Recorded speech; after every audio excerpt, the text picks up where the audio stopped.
Hey everyone, जय हिंद सभी को। एनडीए 2 2025 का एग्ज़ाम 14 सितंबर को है और 14 सितंबर आने में 1 से 2 दिन बाकी हैं। इस वीडियो में मैं आपको कुछ लास्ट मिनट टिप्स शेयर करूंगा जो आपके एग्ज़ाम के लिए बेनिफिशियल होंगी।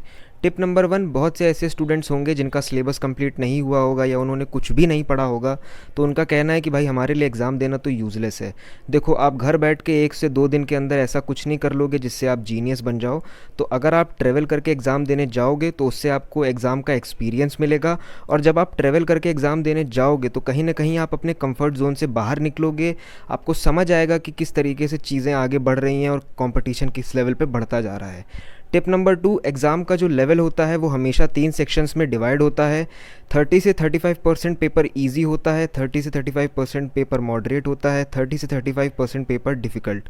एग्ज़ाम में तीनों लेवल के क्वेश्चंस आते हैं, आपको बस फिगर आउट करना होता है कि कौन सा क्वेश्चन ईजी होगा, कौन सा मॉडरेट और कौन सा डिफ़िकल्ट। ओवरऑल पेपर हमेशा इजी से मॉडरेट के बीच में होता है। बस यूपीएससी क्वेश्चंस को टफ दिखाने के लिए क्वेश्चंस को घुमा फिरा के पूछता है। सो क्वेश्चंस को अच्छे से रीड करना, समझना कि उसमें क्या गिवन है और क्या फाइंड करना है, उसके हिसाब से कॉन्सेप्ट को यूज़ करना। पैनिक मत करना, क्योंकि 50 से 60% क्वेश्चंस दिखने में डेंजरस होते हैं बट वो होते पोकी हैं।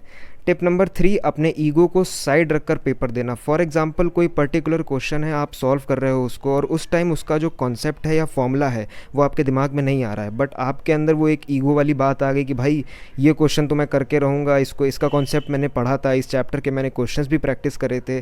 तो भाई देखो, ऐसा मत करना, उस क्वेश्चन पर सर्किल मारना और आगे बढ़ना, क्योंकि आप जो आपका टाइम होता है वो आप बर्बाद करोगे। और हम सब जानते हैं कि एग्ज़ाम के अंदर जो टाइम मैनेजमेंट वाली चीज़ होती है वो बड़ी इंपॉर्टेंट होती है।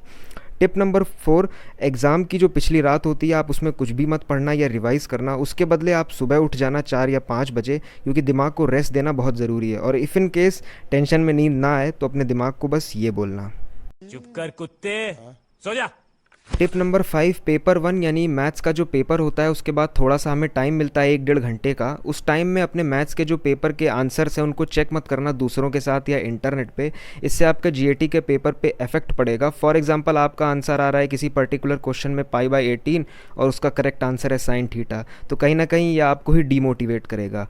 टिप नंबर 6, जीएटी में क्वेश्चंस को ध्यान से पढ़ना और समझना क्वेश्चन में क्या पूछ रहा है। फॉर एग्जांपल, जो स्टेटमेंट वाले क्वेश्चंस होते हैं उसमें कई बार ये बोलता है कि which of the following statement is not correct, और हम जल्दी जल्दी क्वेश्चंस को रीड करके करेक्ट वाला जो ऑप्शन है उसको सिलेक्ट कर लेते हैं। टिप नंबर 7, जो कि हमारी लास्ट टिप है, पेपर को आप कहीं से भी स्टार्ट करो, इट डजेंट मैटर। आप स्टार्ट से शुरू करना चाहते हो स्टार्ट से करो, आप एंड से शुरू करना चाहते हो आप एंड से शुरू करो। बस क्वेश्चंस को अच्छे से रीड करना, समझना कि क्वेश्चन के अंदर क्या गिवन है और क्या फाइंड करना है। एक बार ऑप्शंस को भी रीड कर लेना, क्योंकि क्या होता है ना कि कई बार आप बिना सॉल्व करे ही ऑप्शंस की हेल्प से जो है वो आंसर को बता सकते हो। और हाँ, आप जब भी कोई भी क्वेश्चन सॉल्व करना तो उस क्वेश्चन का जो ऑप्शन होता है उसको ओएमआर शीट में तुरंत फिल कर लेना और अपने पेपर में उस क्वेश्चन पे डबल टिक मार लेना। इससे क्या होगा, आपको एक एश्योरिटी मिल जाएगी कि हाँ, हमारा ये जो क्वेश्चन है ये पूरी तरीके से कंप्लीट हो चुका है। और बिल्कुल भी यार देखो, टेंशन मत लेना, अब जितना पढ़ लिया उतना ही आप दे पाओगे एग्जाम में। ऐसा तो है नहीं कि आप कुछ एक्स्ट्रा ऑर्डिनरी कर लोगे। बिना पैनिक हुए अपने ऊपर ट्रस्ट रखना और best of luck for your exam. जय हिंद।